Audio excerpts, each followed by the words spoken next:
Salut, c'est Trado, content de vous retrouver pour la mise à jour de la préparation de la semaine de trading avec une semaine qui va être extrêmement volatile et il vaut mieux que vous ayez vos repères déjà bien préparés pour pas vous laisser submerger par vos émotions, la crainte ou l'avidité. C'est parti pour le CAC 40. On va commencer par les données hebdomadaires pour voir. Bon, c'est pas nouveau, hein, ça fait des mois que je vous montre le même graphe, hein, mais vous voyez, on était sur une zone de résistance ici. Une zone de résistance qui a un an. Autrement dit, il fallait pas s'attendre à ce qu'on la passe comme ça, comme si de rien n'était. Et c'est bien sur cette zone actuellement qu'on a du mal, aidé, il est vrai, par le caractère très délétère de la situation actuelle avec, bon, on va pas la refaire, mais la géopolitique qui est pas franchement notre allié pour la hausse. Les données journalières, c'est intéressant parce que j'ai failli rajouter un petit bâton, mais on peut pas le faire. Et ça va me permettre de revenir sur un élément qui m'a été demandé dans les vidéos. Je vais y revenir. Donc là, vous voyez, on était toujours dans un régime de pic ascendant, là, et de creux ascendant. Donc pic ascendant, creux ascendant. Donc on était dans un régime de tendance haussière. Et puis lorsqu'on a cassé cette zone ici, on avait des pics ascendants et des creux qui étaient descendants. Autrement dit, à partir de ce moment-là, on était dans une situation de neutralité. Pour que l'on passe en tendance baissière, il faudrait que les pics et les creux soient descendants. Or, on a terminé la semaine, la journée, vendredi, ici. C'est-à-dire précisément sur le niveau du précédent creux. Donc, on n'est pas capable pour l'instant de changer la structure. Si on avait terminé sur le niveau actuel, c'est pas vrai, hein, puisqu'on est déjà lundi, c'est de bouger l'information. Si on avait terminé là, eh bien là, j'aurais pu vous rajouter des bâtons et confirmer une tendance baissière comme ça, ok, avec les pics descendants et les creux descendants. Mais là, au moment où je parle, si on regarde les bougies close, eh bien la dernière bougie close, c'est celle-là, et je le répète, on est sur exactement les niveaux des plus bas du 13 mars, donc on peut pas le faire. Ça va peut-être venir, hein, d'ailleurs. Alors on m'a dit à plusieurs reprises, notamment, on me fait souvent la remarque, on m'a dit, mais Trado, je comprends pas, regarde, on a un pic là, on a des pics descendants et des creux descendants, pourquoi c'est pas bon? Parce que ça dépend comment vous pointez les pics et les creux. Moi j'ai une façon de faire qui est très prudente et qui correspond à une lecture de dos qui est particulière, c'est-à-dire, écoutez bien parce que c'est compliqué à comprendre si on débute, hein. Lorsque vous avez une tendance qui est haussière, comme ça, c'est un pic et c'est un creux ici qui est ascendant.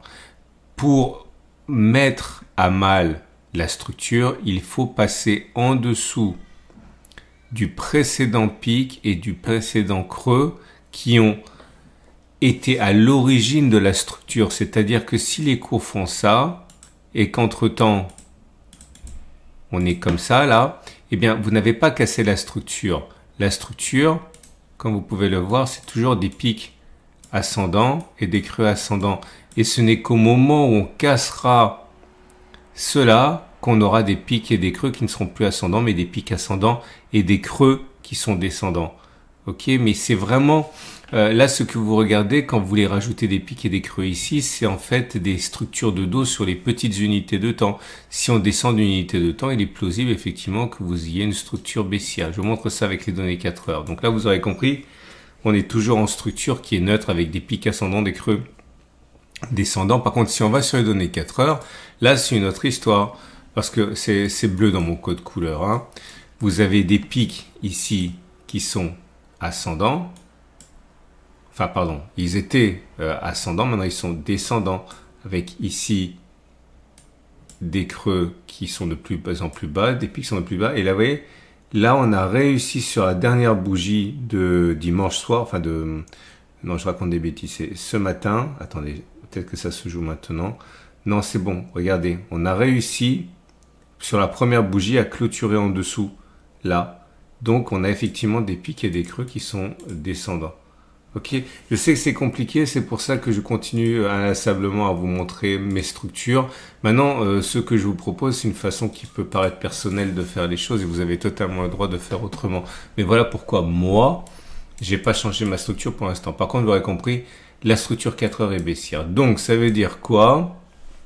Ça veut dire que si vous avez un biais qui est baissier, Eh bien, vous avez plusieurs solutions. Alors attendez, parce que maintenant, on a cette zone qui a été cassée, vous l'aurez compris. Donc, si vous avez un biais qui est baissier, vous pouvez soit attendre, faut spéculer à la baisse maintenant, ok, avec un stop de protection en utilisant la méthode des ATR qu'on verra un petit peu plus tôt ou plus tard. Vous pouvez attendre que l'on remonte ici éventuellement, spéculer à la baisse, ok, sur cette zone de résistance.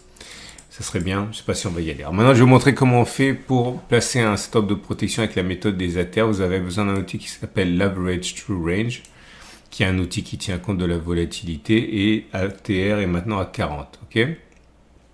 Donc on va prendre pour notre exemple un stop de protection à 2 ATR. Donc 40 plus 40, ça fait 80.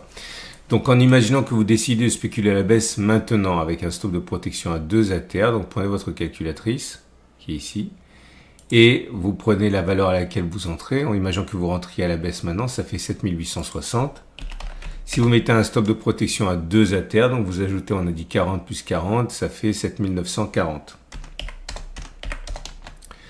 C'est-à-dire que si les cours... Attendez, je vais le faire correctement, sinon ça sert à rien. Donc vous rentrez à la baisse maintenant, vous mettez un stop de protection à 7940, c'est là.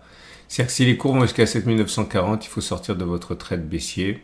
Ok, si vous prenez un stop de protection à 2 ATR. Maintenant, si vous voulez laisser respirer le cours, vous pouvez mettre à 3 ATR, à 4 ATR, au-dessus des précédents sommets. Vous faites ce que vous voulez. C'est pour ça que certains préféreront que ça rebondisse d'abord, mais acheter à ce moment-là pour avoir un stop de protection qui est à la fois plus éloigné et plus proche, puisqu'on remonte en même temps. Ok.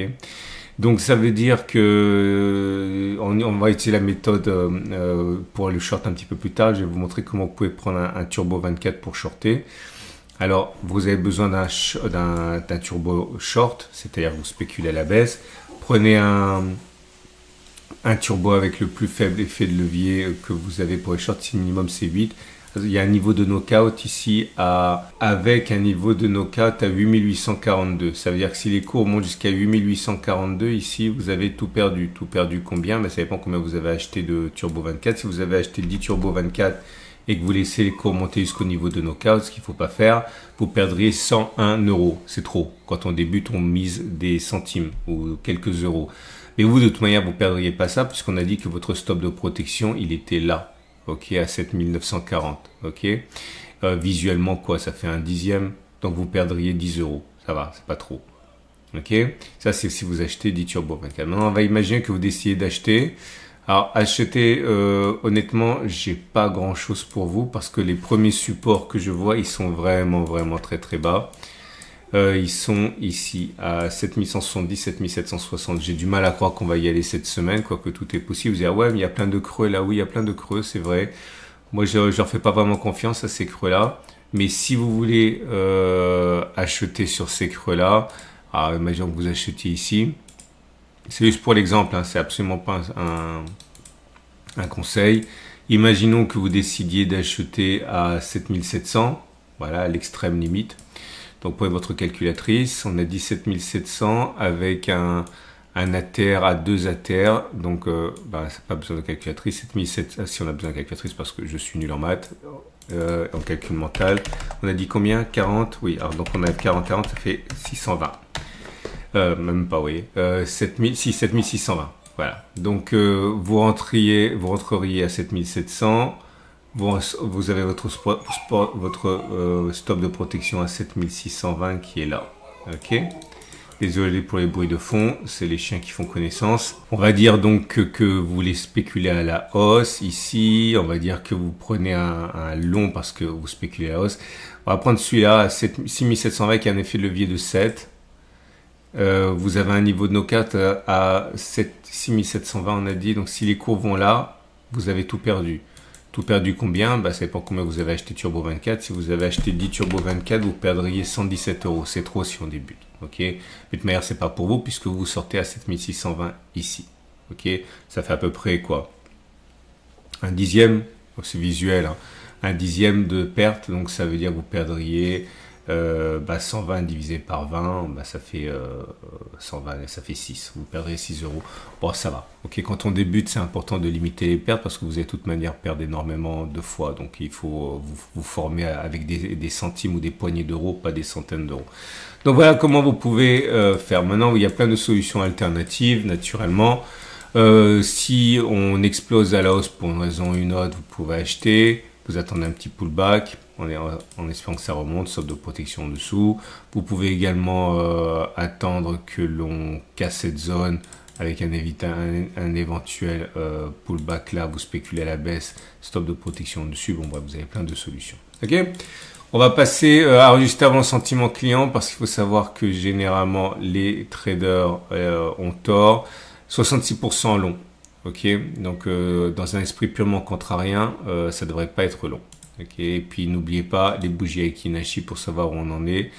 La pression est plutôt baissière naturellement. Hein, vous voyez, bougie rouge longue sans mèche haute. Autrement dit, il est plus plausible que l'on continue de baisser plutôt que l'on ait fait les plus bas. On passe au DAX. Votre rendez-vous avec IG. IG, bien plus que du trading. Une équipe d'experts à vos côtés. Ou l'Allemagne 40. On est déjà sur une zone de résistance, de support. Vous pouvez acheter sur cette zone si vous avez un biais haussier. Vous achetez, vous espérez un rebond, stop de protection en dessous. Si vous avez un biais baissier, vous attendez que l'on rebondisse. Par exemple, hein, ce n'est pas des conseils que je donne, hein, ce sont des trades classiques. Hein. Après, reste pour vous à savoir si vous avez un biais haussier ou un biais baissier. Hein. Stop de protection en dessus. Vous pouvez également attendre que ça casse, que ça rebondisse. Boum, vous spéculez à la baisse. Bon, on verra. Sentiment client pour l'Allemagne 40, à mon avis, oui, c'est pareil, c'est long. Les marchés américains, vous avez le SP500 qui est sur une zone de support. Hein. Attention, hein, ne voyez pas forcément la baisse immédiatement ou encore, j'ai envie de dire, on est sur une zone de support. Donc sur cette zone de support, certains seront tentés d'acheter, stop de protection en dessous. Si vous voulez vendre, vous avez la possibilité d'attendre que ça casse, que ça rebondisse, stop de protection au-dessus. Vous avez également la possibilité d'attendre que ça revienne ici avant d'acheter. Bon, vous avez plein de solutions. L'US Texan, c'est pareil, on est sur une zone de support. Alors, elle est en train d'être travaillée, hein. Elle est en train d'être travaillée, elle est en train d'être cassée, mais comme d'habitude, ce sont des bougies. C'est tout début de la séance aujourd'hui, donc c'est pas. On dirait que ça a cassé, mais il faudrait attendre la clôture de la bougie. C'est juste l'ouverture de la bougie. On peut très bien faire une mèche et rebondir à partir de là. N'oubliez pas non plus que Trump, le 2 avril, peut donner un document mieux que ce qui était craint par les marchés, hein, et dans ce cas on risque de rebondir très fortement. Donc alors vous attendez qu'on revienne ici, ok, stop de protection en dessous. Et on va terminer avec l'euro-dollar et Bitcoin. L'euro-dollar, on est en train de casser la zone ici, hein, de résistance des 1,0848, 1,0807, mais voilà, la bougie est en formation, donc ça veut rien dire. On peut très bien mécher et puis avoir une bougie comme ça. Hein.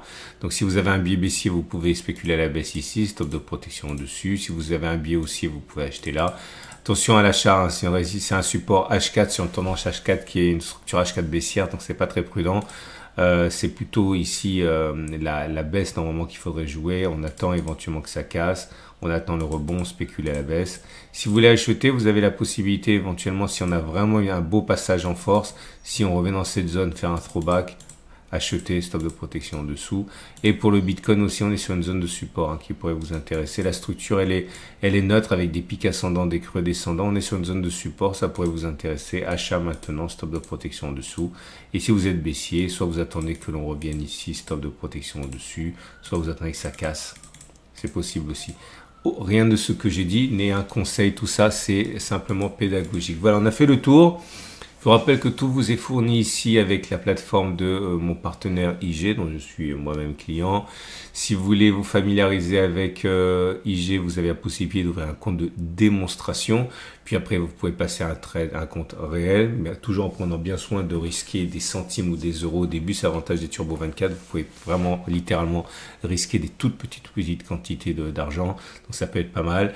Lien en dessous de la vidéo. Et puis, n'oubliez pas que sur l'onglet Post de ma chaîne YouTube, mais c'est valable également sur mon site internet Tradosor, vous trouverez le lien en dessous de la vidéo. Bien, si vous avez sur l'onglet Post ici, vous avez des alertes lorsqu'on est sur des zones d'intervention. Il y a plein d'articles, et il y a aussi des alertes. Là, par exemple, c'était il y a 3 jours sur l'euro-dollar. Et puis ça pourrait vous permettre de gagner du temps. Encore une alerte une alerte ici, c'était il y a 5 jours. Bref, n'hésitez pas, c'est l'onglet communauté, post de ma chaîne YouTube. Merci infiniment pour votre fidélité. À demain pour la mise à jour d'autres vidéos et pensez encore une fois à consulter l'onglet post de ma chaîne YouTube pour des idées.